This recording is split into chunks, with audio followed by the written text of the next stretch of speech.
Hello everyone. आज की class में हम लोग एमयू एमबीए 2025 के एग्जाम में क्वांट सेक्शन से जितने भी क्वेश्चंस पूछे गए हैं उसको एक एक करके हम लोग आज जो है डिटेल में देखेंगे। आज की क्लास में हम लोग जो है क्वांट के लिए आपकी क्या स्ट्रेटजी होनी चाहिए उस पर बात नहीं करेंगे। इसके लिए एक सेपरेट वीडियो आएगा जिसके अंदर मैं बताऊंगा कि किस चैप्टर से कितने क्वेश्चंस आते हैं, क्वेश्चंस का लेवल क्या होता है, और क्वांट में आप जो है 25 क्वेश्चन अगर आपके आते हैं उसमें से 20 क्वेश्चंस जो है करने के लिए आपको क्या करना चाहिए, क्या चीजें आपको पढ़नी चाहिए, उसके लिए एक सेपरेट डिटेल वीडियो आपकी आएगी। आप में से जो भी लोग एमएमबीए की 2026 को टारगेट कर रहे हैं तो उनके लिए अभी कॉन्सेप्ट की तरफ से एक बैच लॉन्च किया गया, उसको आप परचेज कर सकते हैं, जिसके अंदर आपको सारे क्लासेस मिल जाएंगी, नोट्स एंड प्रैक्टिस सेट आपको दिए जाएंगे, 2000 प्लस क्वेश्चन जो आपको प्रैक्टिस के लिए अलग से दिए जाएंगे, सारे पीवाईक्यू जितने भी 20 से लेकर के 25 तक के जितने भी पीवाईक्यू हैं उसका डिटेल सोल्यूशन आपको कराया जाएगा। कैलकुलेशन की क्लास कराई जाएगी जिसके अंदर आपको जो है जिससे कि आप अपनी स्पीड को जो है इन्हेंस कर सके और एग्जाम के अंदर कम टाइम में क्वेश्चन को सॉर्ट आउट कर सके। मॉक टेस्ट रहेगा, 5 फुल लेंथ मॉक रहेगा, 70 सेक्शनल टेस्ट आपको दिए जाएंगे, डाउट ग्रुप भी आपके लिए रहेगा जिससे कि अगर आपको कोई चीज़ का आपका डाउट होता है तो वहाँ पर आप पूछ सकते हैं। जीडीपीआई की क्लासेस भी इसी में इंक्लूड है। ये सारी चीज़ें आपको इस बैच के अंदर मिलेंगी जिससे आप अपनी तैयारी को बहुत अच्छे से बहुत जो है बेहतर बना सकते हैं। तो चलिए स्टार्ट करते हैं आज की क्लास। हम लोग 2025 के क्वेश्चन को डिस्कस करते हैं डिटेल में। तो पहला क्वेश्चन आप देखिएगा क्या कह रहा है आपसे। कह रहा है कि the diameter of the driving wheel, एक व्हील है जिसका जो डायमीटर है बस का, वो कह रहा है चक्के का व्हील का, कह रहा है 140 सेंटीमीटर है। अगर डायमीटर आपका 140 सेंटीमीटर है तो रेडियस कितनी होगी? तो 2 × r = डायमीटर होता है रेडियस का 2 टाइम्स। तो 2 × r अगर 140 है तो यहाँ से अगर मैं रेडियस निकालूंगा तो 70 सेंटीमीटर आएगी। आप जानते हैं आप जानते हैं दो चीजें यहाँ पे हो रही हैं। आपका व्हील घूमेगा, जब आपका व्हील घूमता है तो एक रिवोल्यूशन में, एक चक्कर में जो है वो डिस्टेंस जो तय तय करता है वो डिस्टेंस होती है उसके सरकमफ्रेंस के बराबर, यानी 2πr। यानी अगर एक चक्कर घूमेगा तो 2πr डिस्टेंस तय करेगा। कह रहा है कि पर मिनट वो कितने चक्कर घूमता है आपसे पूछा है। हम मान लेते हैं कि एक मिनट में वो n टाइम्स जो है रिवॉल्व करता है। तो अगर एक मिनट में n टाइम्स रिवॉल्व करेगा और एक रिवोल्यूशन में अगर 2πr डिस्टेंस तय करता है तो n रिवोल्यूशन में कितना डिस्टेंस तय करेगा व्हील? n × 2πr। ये टोटल डिस्टेंस तय करेगा एक मिनट के अंदर। ये जब इतना घूमेगा तो आप जानते हैं कि पहिया घूमता है व्हील तो आपकी बस भी तो आगे बढ़ेगी। तो ये जो सर्कुलर डिस्टेंस है यही लीनियर डिस्टेंस के इक्वल होती है। और लीनियर यानी कितनी डिस्टेंस वो आगे बढ़ेगा एक मिनट के अंदर। अगर वो 66 की स्पीड कवर, अगर 66 की स्पीड से अगर वो चल रही है बस, तो अगर 66 की स्पीड से बस चल रही है तो एक मिनट में कितनी लीनियर डिस्टेंस तय करेगी ये निकाल लीजिए। तो 66 किलोमीटर पर आवर को मीटर पर सेकंड बनाने के लिए 5/18 से मल्टीप्लाई कर दीजिए, ये मीटर पर सेकंड हो गया। एक मिनट में पूछा है तो 60 सेकंड। ये पूरी डिस्टेंस जो आएगी ये मीटर में आएगी, इतनी डिस्टेंस होता है तय करेगा एक मिनट के अंदर। क्योंकि ये चीज जो आपका दे रखा है सेंटीमीटर में, तो ये मीटर में है तो 100 से मल्टीप्लाई कर देंगे तो सेंटीमीटर में बदल जाएगी। अब इधर देखिए एन तो एन रहेगा 2 × 22/7 × r आपका 70 है। इसी को सॉर्ट आउट कर लीजिए, आसानी से आंसर आ जाए। देख लीजिए क्या आता है, 6 से कैंसिल करेंगे 11 आएगा, 6 3 जाएगा, 3 से कैंसिल करेंगे 20 आ जाएगा। यहाँ अगर आप सॉल्व करेंगे तो 20 पर 100 आ जाएगा, इंटू 11 करेंगे तो कितना आ जाएगा 1100। 1100 आएगा इंटू 100, ये भी रहेगा। इधर अगर आप देख पाते हैं 7 10 जा, एक जीरो से देखिए एक जीरो के साथ चला जाएगा आपका, इधर आपको 44 आ जाएगा। तो एन की वैल्यू आ जाएगी 11,000 यानी 11,000/44। तो आप आसानी से यहाँ से निकाल लेंगे, 4 से कैंसिल कर दीजिए, 1000/4 आ जाएगा यानी 250 आपका आंसर आ जाएगा। तो इजी क्वेश्चन था, इसको आसानी से आप निकाल सकते थे। इसमें बस यही देखना था कि एन रेवोल्यूशन में जितनी वो सर्कुलर डिस्टेंस तय करेगा वही 66 की स्पीड से एक मिनट के अंदर लीनियर डिस्टेंस के बराबर होगा। वहां से एन आप आसानी से फाइंड आउट कर ले जाएंगे। क्वेश्चन नंबर 2 देखिएगा। कह रहा find the area of right angle triangle whose base is 12 and hypotenuse is कितना दे रखा 13 सेंटीमीटर। अगर आपने पढ़ रखी है कैलकुलेशन की क्लास, उसमें मैंने ट्रिपलेट पढ़ाया है जिसके अंदर मैं डायरेक्ट बताता हूं। अगर किसी भी ट्रायंगल, राइट एंगल ट्रायंगल का हाइपोटेन्यूज अगर आपका 13 है, बेस 12 है, तो आपका जो लेंथ होगी कितनी हो जाएगी 5। 5 12 13 का ट्रिपलेट बनता है। तो अब एरिया राइट एंगल ट्रायंगल का एरिया कितना हो जाएगा? एरिया होता है half base into height. Area क्या होगा? एरिया हो जाएगा ट्रायंगल का हाफ इंटू बेस। बेस कितना? 12 इंटू हाइट करेंगे यानी 5। इसको सॉल्व कर लीजिए, कितना देखिए 12, 560/2 यानी 30 सेंटीमीटर स्क्वायर आपका एरिया आ जाएगा। तो 5 12 13 का ट्रिपलेट है। फॉर्मूला क्या है? हाफ बेस, है ना, बेस इंटू हाइट। ये आपका देखिए हाइट है जिसे आप परपेंडिकुलर है, ये आपका आपका बेस है, और ये आपका हाइपोटेन्यूज। तो half base into height formula होता है, यहाँ से डायरेक्ट निकल जाएगा। 12 इंटू 5 इंटू/2 कर देंगे, 30 सेंटीमीटर स्क्वायर आ जाएगा। अब हम चलते हैं क्वेश्चन नंबर थर्ड में। कह रहा है difference between the length and breadth of the rectangle this. Perimeter दे रखा है इतना, आपसे पूछा एरिया क्या होगा। देखिए ट्रायंगल का एरिया आपका पूछा, एरिया क्या होगा? तो रेक्टेंगल का एरिया जो होता है L इंटू बी होता है। क्या होता है रेक्टेंगल का एरिया? अगर फॉर्मूला अगर आप जानते हैं, रेक्टेंगल का जो एरिया होता है वो होता है L इंटू बी।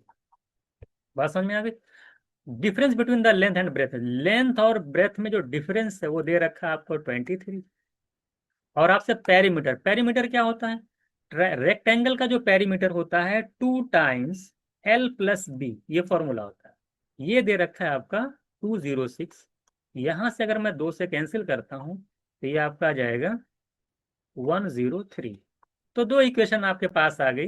L-B की वैल्यू 23, ये पहले से दे रखा है, और L+B ये आपका 103 आएगा। इन दोनों को सॉल्व करेंगे तो अगर यहाँ सॉल्व कर लीजिए तो ऐड कर लीजिए, 2L की वैल्यू आ जाएगी, वो 23 103 ऐड करेंगे तो 126 आ जाएगी। तो यहाँ से अगर L निकालेंगे तो 126 को 2 से डिवाइड करेंगे, 63 सेंटीमीटर आपका L आ जाएगा। बात समझ में आ गई? 63 में क्या आ जाएगा? L आ जाएगा। इसी से देख करके आप ये निकाल सकते हैं। एल को देख करके बस आपको बी अगर नहीं भी निकालते हैं तो एरिया निकल के चला है, क्योंकि एल में देख रहे हैं 63 आ रहा है जो कि 9 का मल्टीपल है। तो 9 का मल्टीपल की 4 2 6 2 8 ये भी नहीं है, 6 2 8 2 10 ये भी नहीं है, 3 2 5 2 7 ये भी नहीं। मेरा आंसर हो गया। मैं एल निकालने के बाद बी नहीं निकालूंगा, क्योंकि मैं जानता हूँ एरिया एल इंटू बी होता है। जो एल है आपकी वो 63 है, 63 के अंदर 9 है, यानी ये 63 9 का मल्टीपल है। तो एरिया भी आपका 9 का मल्टीपल होगा।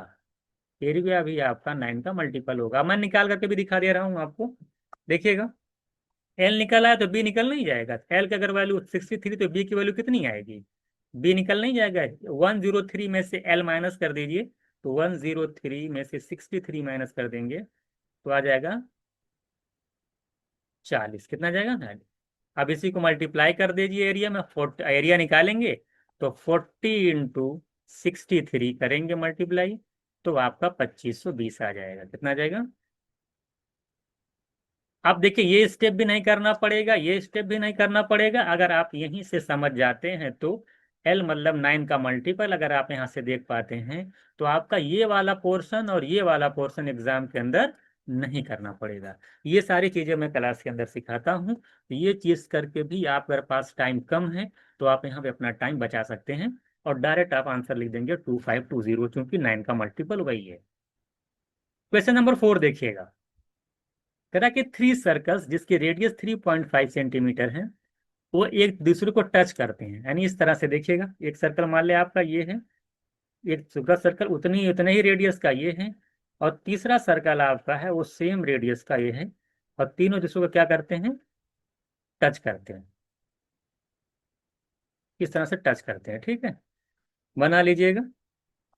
तो वह पूछा है आपसे, देखिए जब टच करेंगे तो आप देख रहे हैं ये कि यहाँ पे ये वाला पोर्शन, ये वाला पोर्शन देखिएगा, इसी का एरिया पूछा है आपसे। पूछा the area of the portion enclose by the 3 circle, तीनों सर्कल से जो घिरा हुआ पोर्शन, इसका एरिया आपसे पूछा है। जरा बताइए इसका एरिया कितना होगा।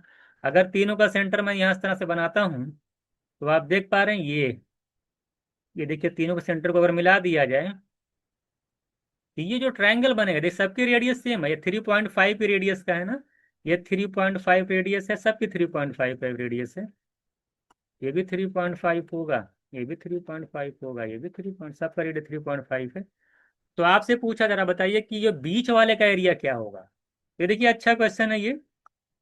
इसमें आप देख पा रहे हैं कि ये जो बन रहा है यहाँ पे हर सर्कल में, आप देख पा रहे हैं, ये देखिए आपका आर्क है। तो ये जो एंगल है ये, क्योंकि आप देख पा रहे हैं कि ए बी सी, ये जो ट्रायंगल है ए बी सी जो बन रहा है तीनों को सेंटर को मिलाने से, ये ए बी सी जो ट्रायंगल है ये इक्विलैटरल ट्रायंगल है। क्या है ये इक्विलैटरल ट्रायंगल है। अगर ये इक्विलैटरल ट्रायंगल है, इक्विलैटरल ट्रायंगल का मतलब होता है कि इनकी तीनों side A B equals to B C equals to A C है। तीनों साइड आपस में क्या है, इक्वल है। ए बी इक्वल टू, ये इक्विलैटरल ट्रायंगल में आप जानते हैं जो एंगल्स बनते हैं वो 60 डिग्री बनते हैं। अगर ये 60 डिग्री होगा, ये भी 60 डिग्री होगा, ये भी 60 डिग्री होगा। अब आप देखिए, ये मेंसुरेशन का क्वेश्चन है, आपसे बीच वाले का एरिया पूछा, कैसे निकलेगा। आप पूरा सबसे पहले आप ट्रायंगल का एरिया निकाल लीजिए। ट्रायंगल का एरिया कैसे निकलेगा, आप जानते हैं ट्रायंगल का एरिया आप आसानी से निकाल सकते हैं, रूट वही ट्रायंगल आपका इक्विलैटरल है।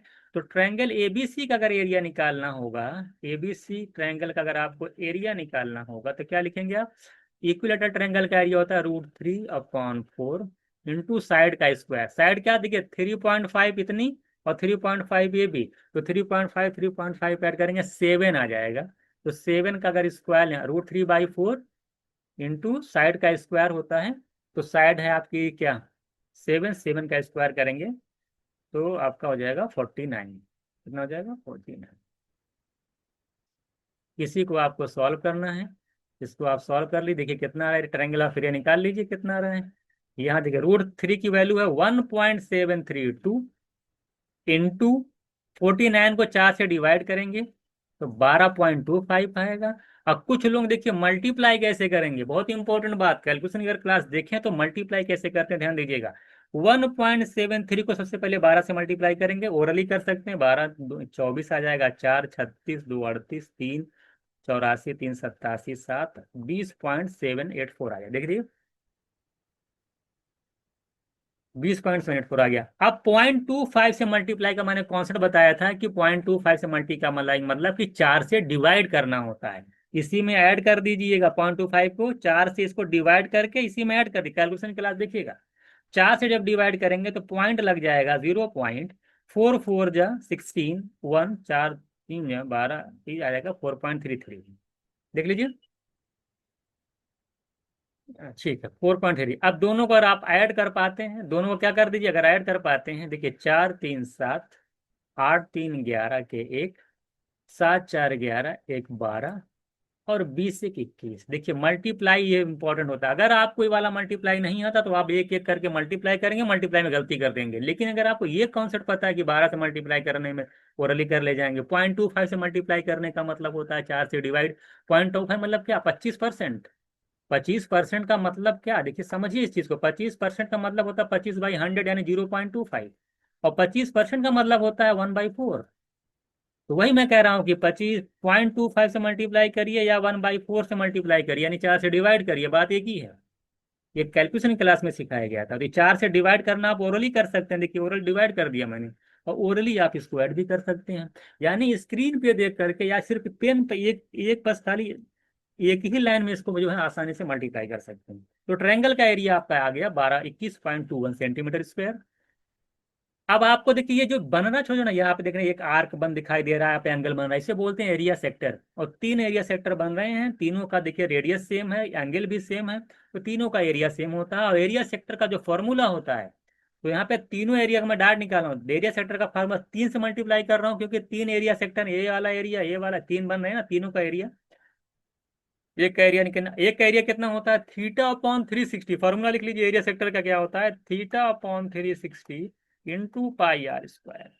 ये पूरा देखिए डिटेल सोल्यूशन चल रहा है ना। तो थीटा थीटा दे रखा है 60/360 करेंगे, पाई आप जानते हैं πr²। अब इसी को सॉल्व करना बहुत ही आसान, देखिए 6 से कैंसिल हो जाएगा और कितना आ जाएगा, देखिए 6 6, यहाँ से 3 से कैंसिल करेंगे 2 आ जाएगा, तो 1/2, पाई की वैल्यू 22/7, r², आर कितना देखिए 3.5, 3.5 का मतलब 7/2, 7/2 का स्क्वायर करेंगे तो 49/2 आएगा। इसी को सॉल्व करना, 2 से कैंसिल कर देंगे तो 11 आ जाएगा, इधर कैंसिल करेंगे देखिए 7 आ जाएगा, 77 आ जाएगा, 11 7 या 77 70।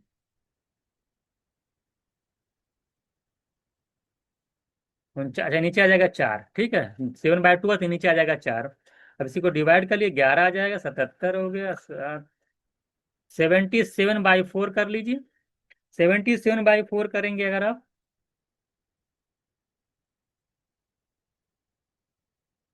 देख लीजिए कितना आ रहा है, 19.125 है ना, देख लीजिएगा 19.25 आएगा। अब 19.25 और 21.27 माइनस कर दीजिएगा, देख लीजिए कितना आ रहा है, 7 अगर मान लें, देखिए 0 है तो 7 आ जाएगा। और माइनस कर लीजिए, क्योंकि माइनस करेंगे, देखिए तीनों पूरे ट्रायंगल में से ये तीनों पार्ट अगर निकल जाएगा तो बीच वाला निकल के आ जाएगा एरिया। भाई ये तीनों ने एरिया निकाल लिए, 19.25, पूरा ट्रायंगल का एरिया मालूम चल गया, तो माइनस कर दीजिए। तो देखिए माइनस करेंगे तो 7 में से 0 जाएगा 7, और 11 में से 5 जाएगा 6, और निकाल लीजिएगा आराम से निकल जाएगा, यहाँ 11 में से 2 9 आ जाएगा, 1.967 आएगा, आपका आंसर हो जाएगा। ये थोड़ा सा कैलकुलेटिव है, इसमें आप कुछ भी नहीं कर सकते, देखिए आंसर बहुत क्लोज है, इसलिए आपको पूरा मल्टीप्लाई करना पड़ेगा। लेकिन यहाँ पे मैंने 3 चीज आपको बताई। ये देखिए डायरेक्ट मल्टीप्लाई करना सिखाया कि डायरेक्ट कैसे 21.27 आ जाएगा, बिना जल्दी से आ जाएगा। और ये तो 3 इंटू, ये तो आसानी था, ये तो आप आसानी से निकाल लेते, 77/4 आया था तो निकल जाएगा। ये देखिए 49/4 कुछ लोग नहीं समझ पा रहे होंगे, देखिए ये भी समझ लीजिए, 3.5 का मतलब होता है 7 का आधा, और 7/2 रेडियस है ना, ये 7/2 का स्क्वायर करेंगे तो 49/4 आएगा। इसको भी समझ लीजिएगा, मैं पूरा एक एक करके बता दे रहा हूँ। इसको सॉल्व करेंगे, 19.25 आएगा, और 21.217 आएगा। 21.217 में से 19.25 जो माइनस करेंगे तो 1.967 आएगा, ये आपका आंसर होगा। थोड़ा सा कैलकुलेटिव क्वेश्चन था ये, अच्छा क्वेश्चन था ये, तो आई होप आपको समझ में आ गया होगा। क्वेश्चन नंबर 5 देखिए क्या कह रहा है। क्वेश्चन नंबर 5 कह रहा है, एक रूम है, 5 मीटर 44 सेंटीमीटर लॉन्ग है, 3 मीटर 74 सेंटीमीटर ब्रॉड है। इसके अंदर स्क्वायर टाइल्स को बिछाना है, अगर आपको बताइए कि कितने कम से कम स्क्वायर टाइल्स लगेगी। ये वाला क्वेश्चन जो है PYQ पे बेस्ड है। एमयू के किसी न किसी साल आपको इस टाइप का क्वेश्चन, अगर आप PYQ लगाए होंगे तो ये टाइप का क्वेश्चन आपको दिखाई दिया होगा। कैसे सॉल्व करते हैं आपको रूल पता ही होगा, जो लोग नहीं हैं उनको मैं बताता हूँ कैसे सॉल्व किया जाता है। एक रूम है, कह रहा है कि 5 मीटर 44 सेंटीमीटर लॉन्ग है, अगर सबको सेंटीमीटर में कन्वर्ट कर दिया जाए तो रूम की जो लेंथ आएगी, 5 मीटर का मतलब 1 मीटर में 100 सेंटीमीटर, तो 5 मीटर में हो जाए 500 सेंटीमीटर, और 40 सेंटीमीटर, और तो 500 में 44 ऐड करेंगे तो 544 सेंटीमीटर इसकी लेंथ हो जाएगी। इसकी चौड़ाई अगर निकालनी है तो 3 मीटर 74 सेंटीमीटर है, 3 मीटर माने 300 सेंटीमीटर, 74 और ऐड कर देंगे तो 374 सेंटीमीटर इसकी आपकी ब्रेथ आ जाएगी। ये आपका आपका रूम है। अब इसके अंदर स्क्वायर टाइल्स लगानी, स्क्वायर टाइल्स मतलब लेंथ और ब्रेथ इसकी इक्वल होनी चाहिए। Least number of square tiles के लिए आपका टाइल्स का साइज बड़ा होना चाहिए, और टाइल्स का साइज, एक टाइल्स का साइज जो भी होगा वो बड़ा से बड़ा लेना पड़ेगा। और बड़ा से बड़ा साइज लेने का मतलब यह है कि उसका क्या लेना पड़ेगा, HCF लेना पड़ेगा। क्या लेना पड़ेगा, HCF, ये कॉन्सेप्ट होता है। तो 5, अब HCF कैसे निकलेगा, 544 और 374 का। अब इसके लिए आप वही जो बेसिक मेथड होता है उसी से सॉल्व कर लीजिए। 544 से डिवाइड करेंगे आप, देखिए किससे कट रहा है, देखिए 17 से कट रहा है, ये 17 3 जा, आप पहले 2 से कर लीजिएगा, नहीं समझ में आएगा 70 कैसे आपके दिमाग में 17 आ गया, तो आप 2 से कैंसिल करिएगा, तो करते करते आपको 17 मिल जाएगा। 17 3 या देखिए 51 3 32 आ जाएगा। तो 17 32 पे 32 आप जानते हैं लगातार 2 से कैंसिल होता चला जाएगा, तो आगे आपको लगाने की जरूरत नहीं। 374 वाला जब जाएंगे, इसको अगर आप कैंसिल करेंगे, अगर ये 17 से, देखिए क्या है, 17 से चेक कर लीजिए, हाँ अभी 17 से जा रहा है, 34 3 22 आ रहा है। और फिर 11 से कैंसिल करेंगे तो 2 आ जाएगा। तो इसका जो फैक्टर आ रहा है 17 × 2 × 11, इसका जो फैक्टर आ रहा है 17, 32 का मतलब 2 × 2, 5 बार 2 करेंगे तो 2 एंड सो। और अब बाकी मैं लिखूंगा नहीं, क्यों नहीं लिखूंगा, मुझको HCF निकालना है। तो HCF में जो दोनों में कॉमन होता है वही HCF होता है। तो यहाँ पे देख रहे हैं 17 जब 34 मिल गया, यहाँ 17 2 जब 34 मिल गया। इसका मतलब इन दोनों में जो कॉमन हाईएस्ट, इन दोनों का जो हाईएस्ट कॉमन फैक्टर है वो कितना है, HCF कितना है, आप बोलेंगे सर 34 सेंटीमीटर। यही 34 सेंटीमीटर जो है आपकी टाइल्स की साइज हो जाएगी, स्क्वायर टाइल्स की। यानी 34 बाई 34 का आपको जो है आपको टाइल्स लेनी पड़ेगी, तब जा करके जो है मिनिमम टाइल्स जो है उसमें लगेगी। तो यानी टाइल्स का साइज पता हो गया। अगर मैं टाइल्स का, अच्छा पूरे रूम का अब कितने नंबर ऑफ टाइल्स लगी कैसे निकलता है, बहुत इंपॉर्टेंट बात। कितने नंबर ऑफ टाइल्स लगी कैसे निकलेगा, तो नंबर ऑफ जो टाइल्स होती है, पूरा डिटेल बता दे रहा हूँ आपको। नंबर ऑफ जो टाइल्स होती है वो क्या होती है, इक्वल्स टू एरिया, जो रूम का एरिया है, एरिया ऑफ द रूम कह सकते हैं, area of the room upon area of one tiles. माने टोटल रूम का जो एरिया है उसको डिवाइड कर दीजिए एक टाइल्स के एरिया से, तो आपको टोटल नंबर ऑफ टाइल्स पता चल जाएगी कि आपके रूम में कितनी लगेगी। एरिया ऑफ द रूम कैसे निकलेगा, बाय लेंथ इंटू ब्रेथ। 544 ये लेंथ है, इंटू रेक्टेंगुलर है आपका रूम है तो रूम का एरिया निकल जाएगा एल इंटू बी। 544 इंटू 374। और एरिया ऑफ वन टाइल्स कैसे निकलेगा, जब टाइल्स स्क्वायर है, साइज 34 है, तो एरिया ऑफ स्क्वायर क्या होता है, साइड इंटू साइड, साइड का स्क्वायर। तो 34 इंटू 34, इसी को सॉल्व करना है। सबसे पहली बात है कि नीचे देखिए, ऊपर जो है ना, ऊपर अगर आप देख पा रहे हैं, आप कैंसिल कर दीजिए, अभी आपका आ जाएगा, देखिए 74 ही था ना, 4 दिन। ऊपर आप देख पा रहे हैं कि ये जो 11 का मल्टीपल है, क्या 374 11 का मल्टीपल है। तो आंसर जो भी हो, पहली बात 11 का मल्टीपल भी होगा, क्या होगा आंसर, जो भी होगा 11 का मल्टीपल होगा। मुझे लगता है एक ही आंसर दिख रहा है, हो सकता है ये आंसर हो जाए 176, क्योंकि आप देख पा रहे हैं नीचे 11 है नहीं, ये वाला 11 का मल्टीपल है। तो आंसर जो भी होगा 11 का मल्टीपल होगा, एक ही आंसर हो जाएगा, ऑप्शन डी। एक तो आंसर ऐसे कर सकते हैं, दूसरी चीज अगर आप नहीं है तो आप डिवाइड भी कर सकते हैं। 17 से अभी कैंसिल किए थे आप लोग, कितना आया था, 32 आया था। और इसी तरीके 17 2 जाए भी 17 से कैंसिल हो जाएगा, 17 दूनी 34, ये भी कितना जाएगा, ये 22 आ जाएगा। अब इधर 32 इधर 22, 2 से कैंसिल करेंगे ये 16, ये 2 से कैंसिल करेंगे 11, 11 इंटू 16 करेंगे तो 176 आएगा।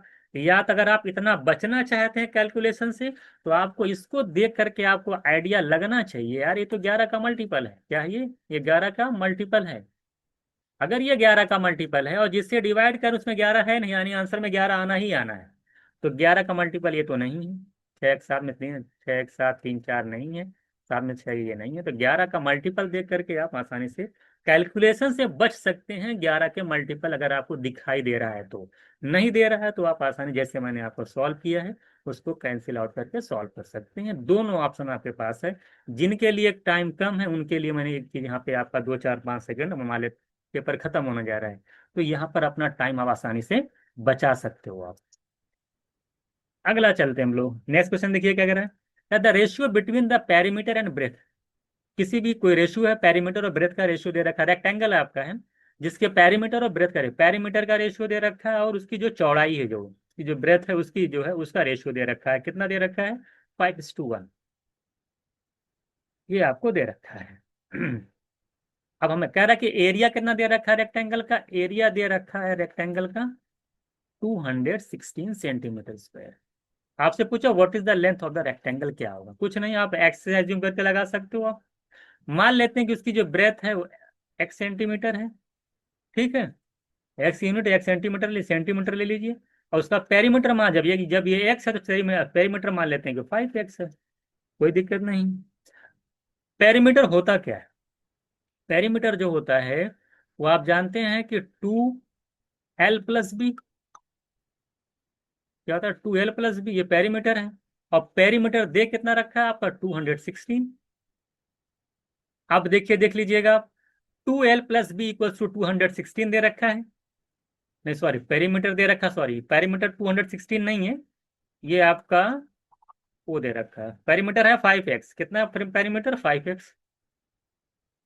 सॉल्व कर लीजिए, क्या दिक्कत है, 2 तो 2, एल की जगह क्या लिखेंगे, एल नहीं पता, बी आपको लिखा है एक्स, और इधर है आपका 5x। सॉल्व कर लीजिए, इधर को इधर आ जाएगा, इधर हम कैंसिल करते हैं तो 5/2x आ जाएगा, l+x की वैल्यू हो जाएगी, दो तरफ डिवाइड कर देगा, 5/2x आएगा। अगर यहाँ पे l निकालेंगे, अगर आप l निकालेंगे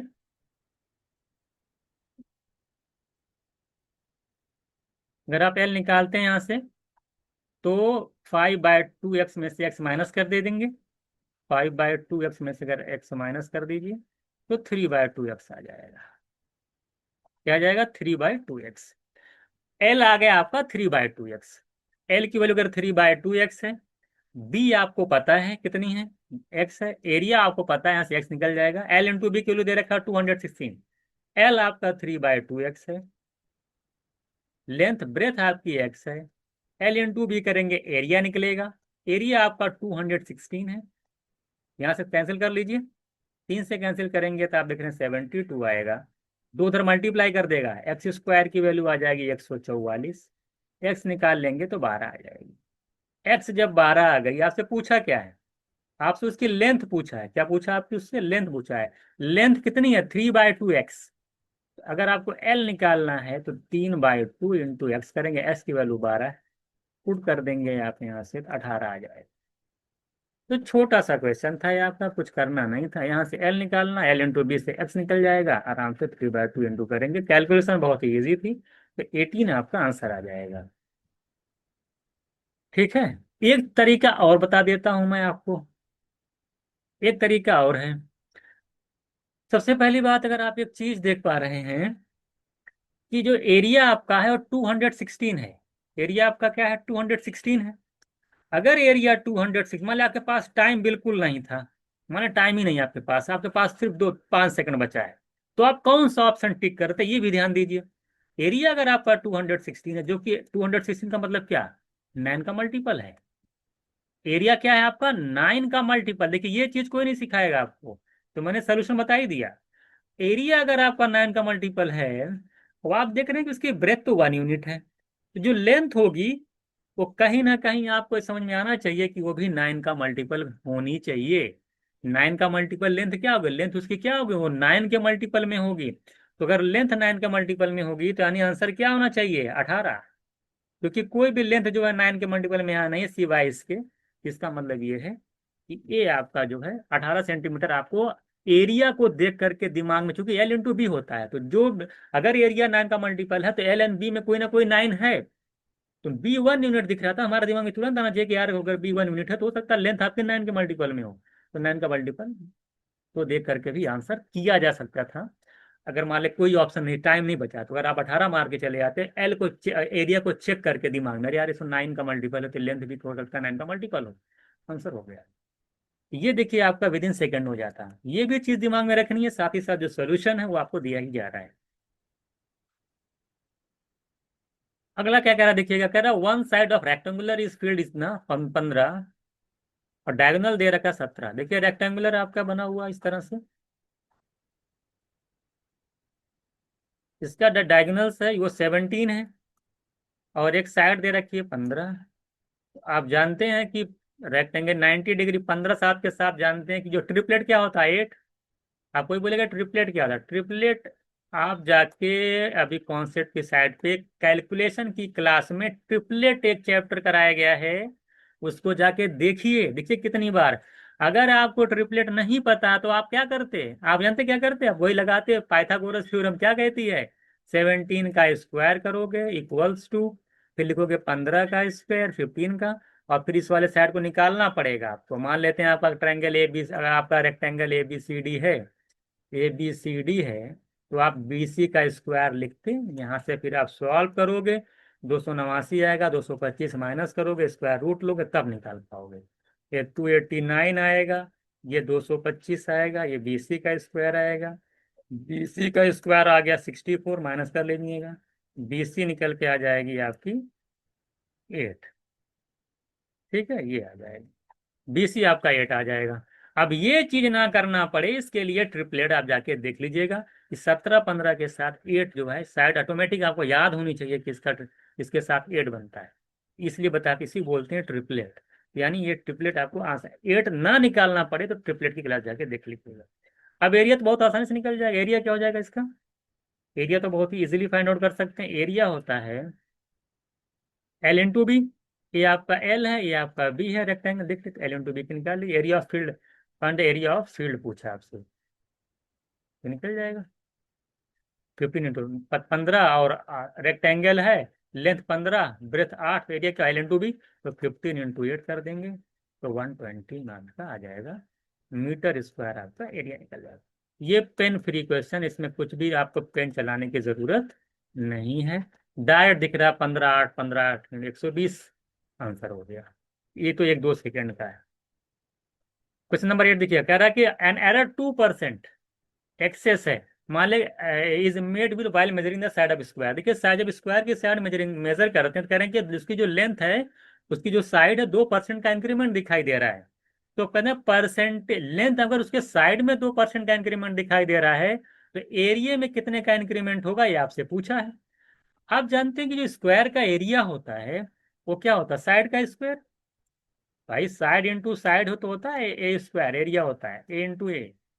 तो अगर 2-2% का अगर माने इंक्रीमेंट चल रहा है तो एरिया क्या होता है L into B, side into side. इसका मतलब यह है कि 2-2% का 2 बार का इंक्रीमेंट है। एरिया क्या था, भाई साइड के स्क्वायर को ही एरिया कहा जाता है। 2% का इंक्रीमेंट का मतलब है कि 2 बार 2-2% का इंक्रीमेंट हो रहा है साइड में ना। बात समझ में आई कि नहीं। अगर आपको परसेंटेज में ये जो मैंने बताया है कि नेट इंक्रीमेंट का जो फॉर्मूला अगर आपको याद है, x+y+xy/100। बात समझ में आई। अगर ये चीज आपको याद है, इससे आप जो है नेट इंक्रीमेंट या डिक्रीमेंट, चाहे इंक्रीमेंट या डिक्रीमेंट का परसेंटेज आसानी से निकाल सकते हो बिना कुछ किए हुए। एरिया में खास करके यूज होता है ये, किसमें, ये निकालेगा लेंथ इतनी बढ़ गई तो बताइए एरिया में क्या चेंज होगा। सारा बताया हूं मैं क्वेश्चन, परसेंटेज में पूरा डिटेल बताया गया है। उसमें चाहे रेक्टेंगल हो, चाहे आपका क्या नाम है, चाहे आपका सर्कल हो, चाहे आपका स्क्वायर हो, इस सब में इस आपका यूज हो जाएगा ये x+y/100। बस देखना पड़ता है कि इंक्रीमेंट हो रहा है कि डिक्रीमेंट हो रहा है, कि क्या कैसे, जैसा जैसा होगा उसी के अकॉर्डिंग जो है विद साइन हम यहाँ पे लिखते हैं। तो अगर चूंकि साइड इसकी सेम होती है तो 2% का क्या है, एक्सेस बढ़ गया तो नेट इंक्रीमेंट कितना बढ़ेगा। देखिए एक्स की जहां एक्स और वाई इसमें तो बराबर है, स्क्वायर में एक्स और वाई क्या होते हैं, बराबर होते हैं। निकाल लीजिए। एक्स की जगह 2% का इंक्रीमेंट, दोनों प्लस हैं, 2% प्लस 2% प्लस 2 × 2/100, x × y/100 कर लेंगे। पेन फ्री क्वेश्चन है। 4 ये 4/100 करेंगे 0.4 आएगा, 0.04 आएगा, ठीक है। तो अगर दोनों ऐड कर लेंगे 4.04% आपका जो है एरिया में चेंजेस दिखाई देंगे। आपका आंसर हो जाएगा ऑप्शन डी। ये बिल्कुल पेन फ्री करके आप आ सकते हैं एग्जाम में, कुछ भी करने की जरूरत आपको इसमें नहीं है। 2 2 4 प्लस 2 का 2 × 2/100 कर देंगे तो 4.04% जो है एरिया में चेंज आएगा। अगर किसी भी स्क्वायर की साइड में 2% का चेंज आ रहा है, वो भी इंक्रीमेंट का साइड चेंज आ रहा है, तो एरिया में जो चेंज आएगा 2+2 + 2 × 2/100, 4.04%। 5 सेकेंड 10 सेकेंड में ऊपर कर, ज्यादा टाइम नहीं लेना चाहिए। सेम देखिए फिर आ गया उसी type question, in each side of the square कह रहा है increased by 25%, then percentage same question. वहां 2% का चेंज था, इंक्रीमेंट था, यहाँ 25%। एकदम कॉपी क्वेश्चन हो गया। यहाँ पे इस वाले क्वेश्चन में जस्ट प्रीवियस ईयर वाले में कह रहा है कि जो स्क्वायर के साइड में 2% का चेंज आ रहा था ना, बढ़ रहा था, एक्सेस था। यही वाला सेम क्वेश्चन 25% का इंक्रीमेंट है, तो वही फॉर्मूला यहाँ भी लगा दीजिए। 25% इंक्रीमेंट हुआ अगर साइड में, तो 25 + 25, 25 × 25/100, ये एरिया में चेंज आएगा। इसमें चेंज आएगा एरिया में चेंज। तो 25 25 50 हो गया, प्लस 25 25 का स्क्वायर करेंगे 625, 625 को 100 से डिवाइड करेंगे तो 6.25 आएगा। तो 56.25% का जो है एरिया में चेंज आएगा। B option.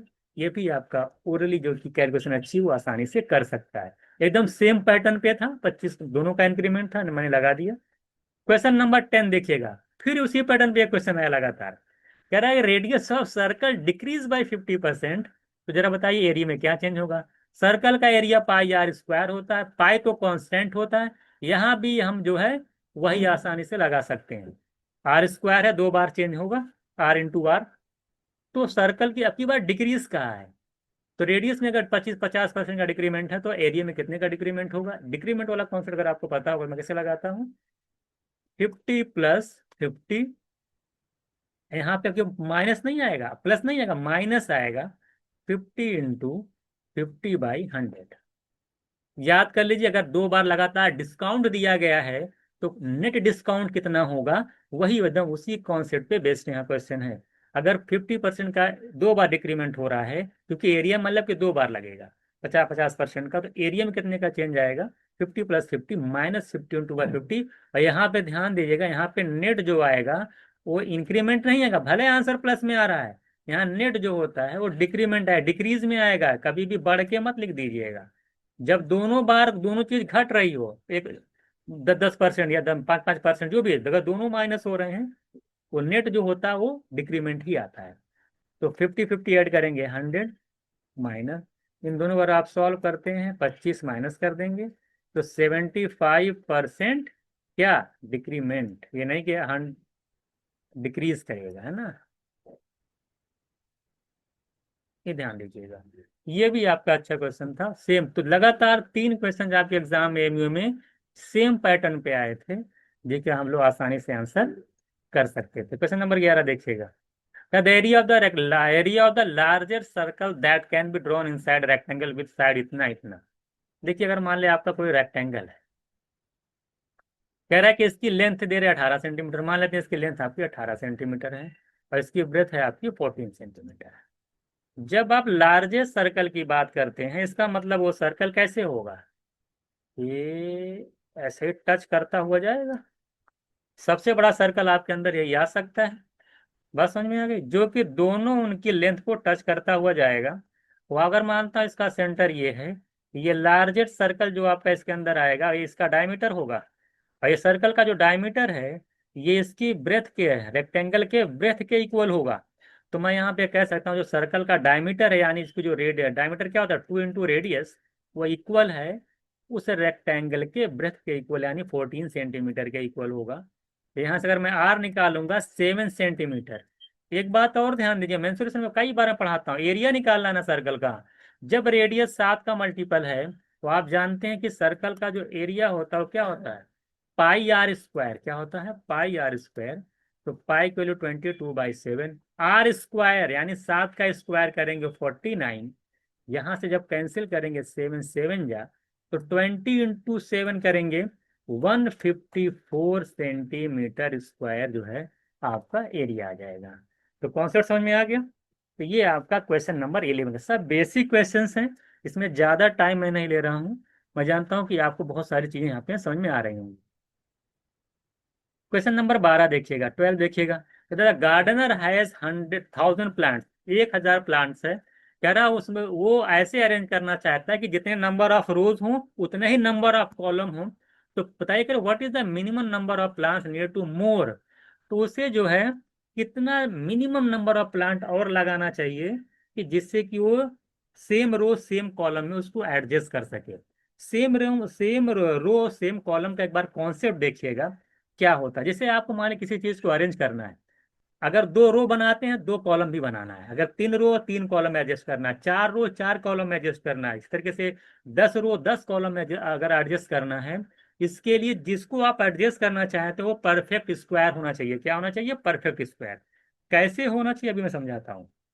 जैसे आपका मान लो कोई चीज है, आप उसको 2 रो में, ये देखिए एक लाइन है, 2 रो हो गई, 1 रो 2 रो, और मैंने यहाँ से ड्रॉ कर दिया, देखिए 2 कॉलम भी हो गए। समझिएगा इस बात को। ये देखिए आपका 1 रो ये हो गई, यहाँ से 1 रो हो गई, और 1 रो यहाँ से हो गई, 2 रो हो गई। और देखिए ये वाला 1 कॉलम हो गया, और ये वाला 2 कॉलम। तो कितने लोग आ रहे, देखिए 1 2 3 4, 2 रो 2 कॉलम में 4 लोग एडजस्ट हो सकते हैं। इसी तरीके से अगर 3 रो 3 कॉलम हो तो कितने लोग, कितने लोगों को लेना पड़ेगा, 3 रो 3 कॉलम लेंगे आप। मान लीजिए 1 कॉलम हो गया, ये 2 कॉलम, यानी 1 2 3 कॉलम में। तो आप देख रहे हैं 3 3 6 3 9, अगर 9 लोग हैं तो 3 रो 3 कॉलम की जरूरत पड़ेगी। इसका मतलब है अगर सेम रो सेम कॉलम की बात कही जाएगी, तो मान लो प्लांट को एडजस्ट करना है, तो सबसे पहली बात वो परफेक्ट स्क्वायर होना चाहिए। तो नहीं, देखिए 9 भी परफेक्ट स्क्वायर है, 4 परफेक्ट स्क्वायर है, 5 रो 5 कॉलम में 25 लोग रहेंगे, तभी वो 5 रो 5 कॉलम में एडजस्ट हो पाएंगे। अगर 6 लोगों को एडजस्ट करना है, 36 लोग एडजस्ट कर, 36 लोग हैं तो 6 रो 6 कॉलम लगेगा। तो 1000 जो प्लांट्स, क्योंकि 1000 जो प्लांट्स को एडजस्ट करना है सेम रो कॉलम में, तो चूंकि 1000, तो पहली बात तो परफेक्ट स्क्वायर है ही नहीं। परफेक्ट स्क्वायर हुआ तभी सेम रो सेम कॉलम में होगा। तो आपको ये बताना है कि 1000 से 1000 से जस्ट मोर लिखा ना, मोर सबसे 1000 के बाद सबसे जो है पहला ऐसा नंबर कौन सा है जो परफेक्ट स्क्वायर हो। तो थोड़ा सा ओरली पता होना चाहिए, क्योंकि 31 आप जानते हैं 30 का स्क्वायर 900 होता है। 31 का स्क्वायर आप निकालेंगे तो 900 के में 31 दिया, आप 31 का स्क्वायर निकाल लीजिए 32। देखिए 32 का स्क्वायर अगर आप देखा दोनों को देखा जाए, हमको लगता है ये हो जाएगा ठीक है। 31 जा 31 और 961 होता है ठीक है। अब 32 का स्क्वायर करेंगे 1024 होता है। तो आप जानते हैं जस्ट मोर का था, देखिए 1000 और 1024, देखिए ये, तो 32 का स्क्वायर 1024 है। इसका मतलब है कि 1000 से जस्ट बाद वाला जो परफेक्ट स्क्वायर वाला नंबर है वो 1024 है। कितना है 1024। तो वही कहता है what is the minimum number of plants needed more, कितना 1000 प्लांट जो है वो सेम रो सेम कॉलम में एडजस्ट नहीं हो पाएगा, लेकिन मिनिमम नंबर ऑफ प्लांट जो है कितना मिनिमम नंबर ऑफ प्लांट और आ जाए जिससे कि वो सेम रो सेम कॉलम में हो जाए। तो वो आ जाएगा 1000 था 1024 क्योंकि परफेक्ट स्क्वायर है। तो 1024 में से जब एक 1000 माइनस कर देंगे तो ये जो 24 है, अगर 24 प्लांट्स और आ जाएंगे तो सेम रो सेम कॉलम में हो जाएंगे। यहाँ आपसे ये भी पूछ सकता है कितने रो कितने कॉलम होंगे, तो 32, 32 रो 32 कॉलम। तो यही आपका 24 प्लांट अगर और होते तो सेम रो सेम कॉलम में एडजस्ट हो जाएंगे। 32 आपका आंसर हो जाएगा। तो नीडेड मोर ट्री पूछा था, या आपसे पूछ ले आप तो आसानी से निकाल सकते हैं। ठीक है, तो इजी क्वेश्चन था ये। 13 देखिएगा, person can walk a certain distance and drive back. देखिए एक पर्सन है, पैदल जाता है साथ साथ फिर साइकिल से आता है ड्राइव करके आता है, दोनों मिला करके अगर जाता है तो 6 घंटे लगते हैं। कितना लगते हैं, मान लिया आप पैदल गए और साइकिल से चले आए तो 6 घंटे लग रहे हैं। लेकिन अगर वो लड़का कह रहा है कि दोनों तरफ अगर वॉक करके जाता है, तो अगर मान लिया पैदल गया पैदल फिर लौट भी रहा है, डिस्टेंस फिक्स्ड है, मान लिया ए और बी से जाना है, तो ए से बी आप वॉक करके गए, मान लिया गए आप वॉक करके और लौटे आप बाइसिकल से। ठीक है, ड्राइव करके लौटे आप मान ले, तो अगर ड्राइव करके लौटे हैं तो दोनों मिला करके 6 घंटा लग रहा है। या दोनों तरफ वॉक वॉक चल रहा है तो पैदल पैदल आ रहे हैं पैदल जाए 10 घंटे लग रहे हैं। यहाँ निकल नहीं जाएगा, अगर मैं यहाँ से निकालूँ तो आसानी निकाल यहाँ, तो W+W 2W की वैल्यू 10 है। यहाँ से अगर मैं वॉक का टाइम निकालूं 10/2 करेंगे तो 5 घंटे, यानी वॉक जाने में 5 घंटे लगते हैं। तो जरा ड्राइव में कितना टाइम लगता होगा, निकल नहीं जाएगा।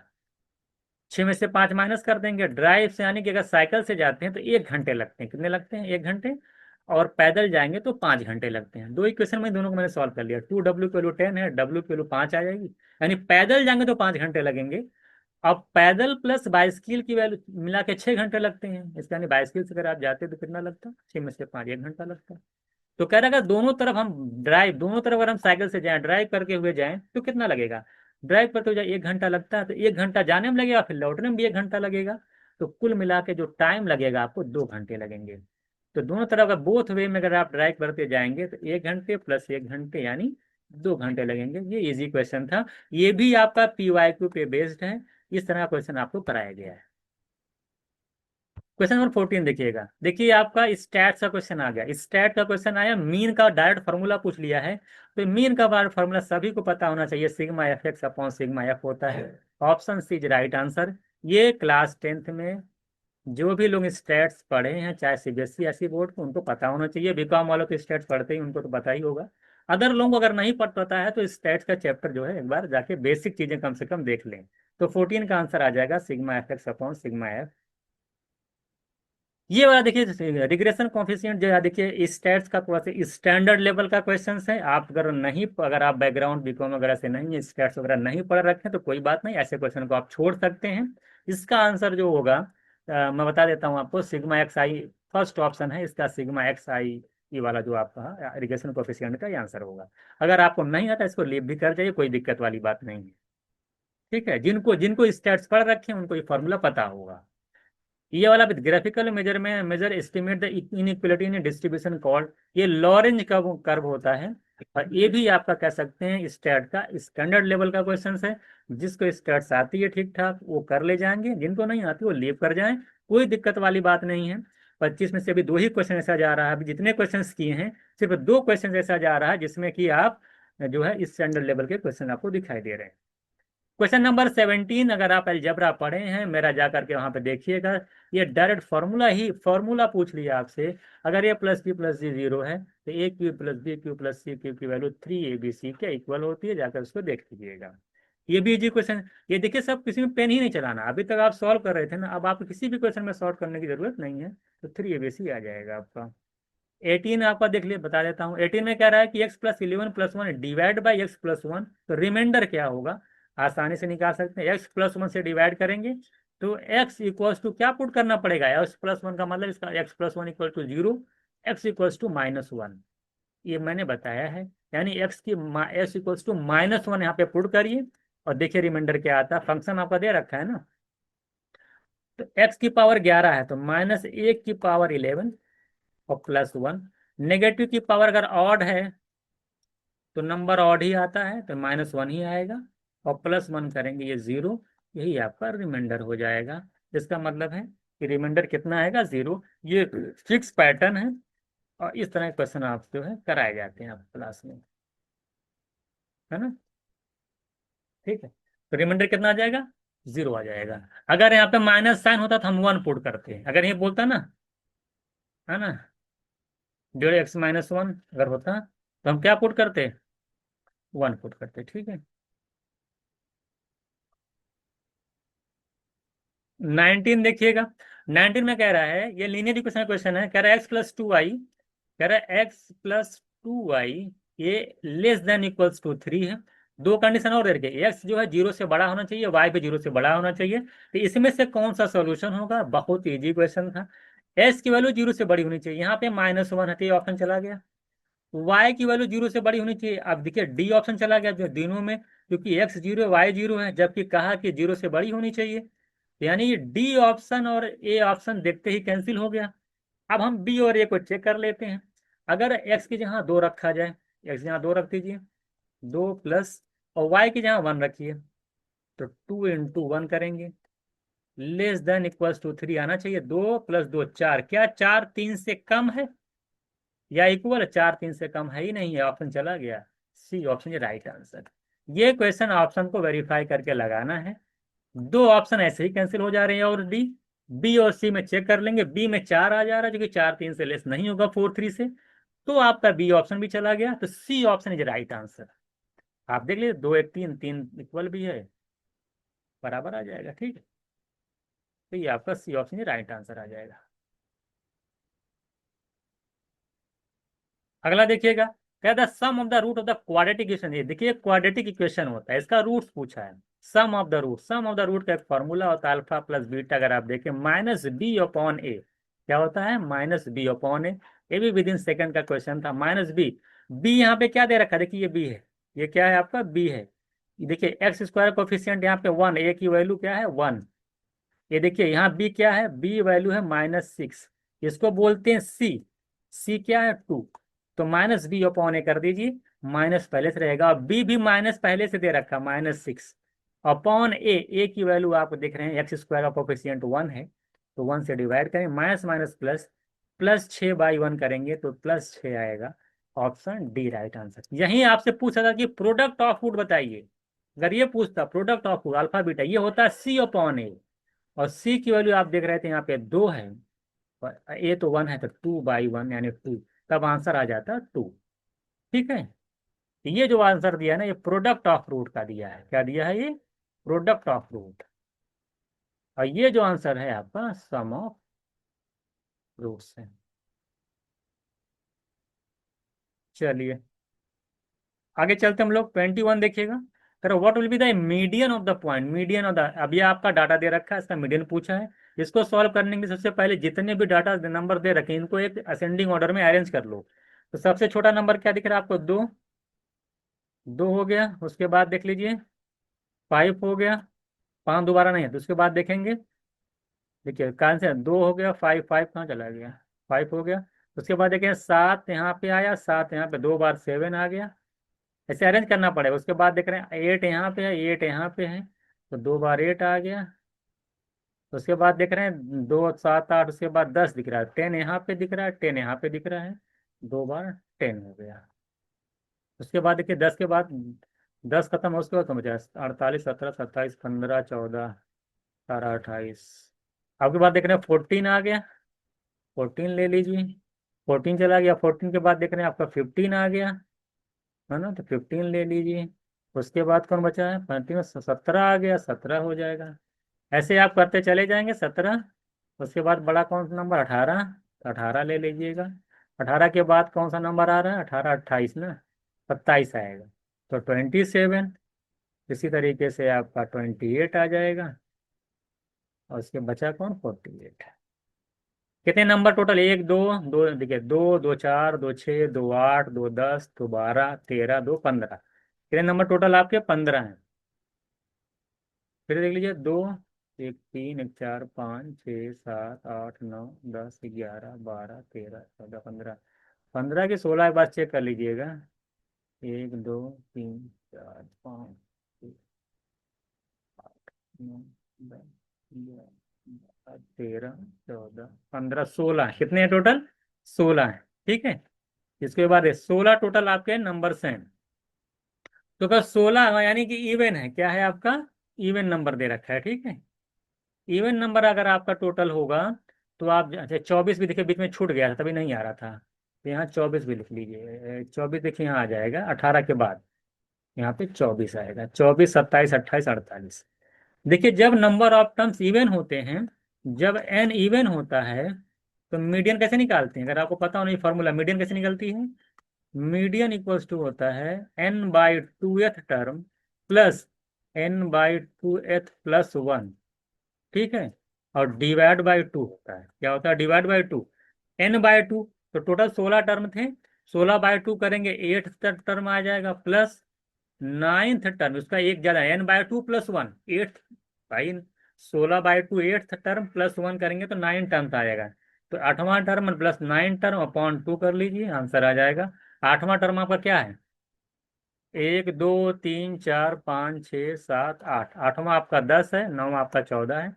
14 और 10 ऐड करेंगे 24, 24/2 करेंगे तो 12 आपका आंसर आ जाएगा। तो ये भी इजी क्वेश्चन था, इसमें कुछ करना है, एक बार अरेंज कर लीजिए, फॉर्मूला लगा दीजिए n/2 प्लस n/2 प्लस 1/2, आसानी से निकल जाएगा। 8वां और 9वां टर्म का हाफ कर देंगे तो आंसर आ जाएगा। क्वेश्चन नंबर 22 देखिए, स्टैंडर्ड डिवीजन आपका, देखिए स्टैट्स का थ्योरेटिकल क्वेश्चन है, ये भी हो सकता है आपको ना आए। इसका आंसर बता देता हूं मैं, positive square root of the variance होता है, डी ऑप्शन राइट आंसर। अगर नहीं भी आता तो कोई दिक्कत वाली बात नहीं है। ये वाला क्वेश्चन एक क्लास 10th में आपका दिया है, intersection point of two objects होते हैं, वो किसके बराबर होते हैं, मीडियन के। किसके बराबर होता है, वो मीडियन के बराबर होता है। तो इंटरसेक्शन ऑफ टू ऑब्जेक्ट्स होता है वो मीडियन के इक्वल होता है। 24 क्वेश्चन है, द सीरीज, ये आपका देख रहे हैं, ये 7, 14, 28, देखिए जीपी है, क्या है आपका, ये ज्योमेट्रिकल प्रोग्रेशन होता है। इसका जो nth टर्म होता है a r⁻n−1, क्या होता है a × r⁻n−1। आपसे पूछा 10th टर्म निकालिए, तो जीएफ सीरीज का जो 10th टर्म होगा, फर्स्ट टर्म कितना आपका है 7 इंटू, आर को बोलते हैं कॉमन रेशियो, क्या बोलते हैं कॉमन रेशियो। ये कैसे निकलता है, ये देखिए सेकेंड टर्म है ना, इसको फर्स्ट से डिवाइड कर दीजिए, 14/7, यही आपका 2 है कॉमन रेशियो। आप ऐसे भी निकाल, 28 को 14 से डिवाइड करें तब भी आएगा। आर की वैल्यू आपको यहाँ मालूम चल गई 2 है, 2 की पावर n-1। 10वां टर्म निकालना था, 10 में से एक जाएगा 9, तो 7 इंटू 2⁹, 2⁹ की वैल्यू जो होती है, अगर आप पढ़े हैं तो देख कितना 512 होती है, देख लीजिए कितना हो रही है, 5 32, 6 की पावर करेंगे 64 आ जाएगा, तो 512 शायद कितनी होती है 512, मल्टीप्लाई करेंगे लास्ट में पहली बात 14, 3584 मेरा आंसर आ जाएगा। एक काम और कर, 7 का मल्टीपल होता आंसर क्या होता, तो 7 का मल्टीपल देखिए, ये तो नहीं है, नहीं है, 7 बच्चे 35, 5, 3, ये भी नहीं। 7 का मल्टीपल, सबसे पहली बात 7 का मल्टीपल दिखाई दे रहा था, 7 का मल्टीपल, दो ऑप्शन तो ऐसे ही चले गए, ये वाले और ये वाले। अब 50-50 का गेम हो गया था, लेकिन ये भी 7 का मल्टीपल था, ये भी 7 का मल्टीपल था। तो एक चीज और दिमाग में आनी चाहिए थी, लेकिन चलिए छोड़िए। तो इन्हें आपको लगाना पड़ेगा, तो 2 की पावर 9 आपको 512 होता है, तो 7 से मल्टीप्लाई करेंगे तो आंसर निकल के आ जाए। तो इस तरीके से आप देखें कि हम लोगों ने यहाँ पे 24 क्वेश्चन जो है बिल्कुल डिटेल में एक्सप्लेन किया है, जिसमें से 3 क्वेश्चन अगर निकाल दिया जाए स्टेट्स के स्टैंडर्ड लेवल के, तो 24 में से 21 क्वेश्चन को आसानी से किया जा सकता था। अगर मान लें कुछ क्वेश्चन कैलकुलेटिव है, जो मान लें दो और भी निकाल दिया जाए, तो मिला जुला के 18 से 19 क्वेश्चन 24 में से ऐसा था ही नहीं कि जो कोई नॉर्मल भी ना कर पाए। 18 to 90 सभी लोगों को करके आना चाहिए था ऐसे पेपर में। 24 में से 5-6 क्वेश्चन मैं निकाल दे रहा हूँ अगर, लेकिन 18 से 19 करके आना था। लेकिन जो जिनकी कैलकुलेशन अच्छी है, जिनकी क्वांट अच्छी है, उनको 3 क्वेश्चन अगर स्टेट्स के निकाल दिए जाएं, तो 20 प्लस कम से कम 20 क्वेश्चन तो आपको 24 में से 24 में से करना ही करना था। तो अगर आप चाहते हैं कि आपकी कैलकुलेशन अच्छी हो, आपकी सारी चीज़ें आप ज़्यादा से ज़्यादा क्वेश्चंस कर पाएँ, तो सबसे पहले जितनी भी चीज़ें हम लोग देते हैं कैलकुलेशन वगैरह की क्लासेस, उसको आप देखते रहिए। बात समझ में आएगी? तो वहाँ से आपका जो है थोड़ा सा स्पीड में भी जो है इंक्रीमेंट होगा। तो यही था, आपको मैंने डिटेल में हर एक क्वेश्चन का एक्सप्लेन किया है। आई होप कि आपको सारी चीज़ें समझ में यहाँ पे आई होंगी। और फिर नेक्स्ट वीडियो हम लोग जो है एमयूए में क्वांट के लिए क्या स्ट्रेटजी होनी चाहिए, और मैक्सिमम क्वेश्चन कैसे हम लोग सॉर्ट आउट कर पाएँ, अटेम्प्ट कर पाएँ, इस पर डिटेल में जो है डिस्कस करेंगे। ठीक है, मिलते हैं नेक्स्ट क्लास।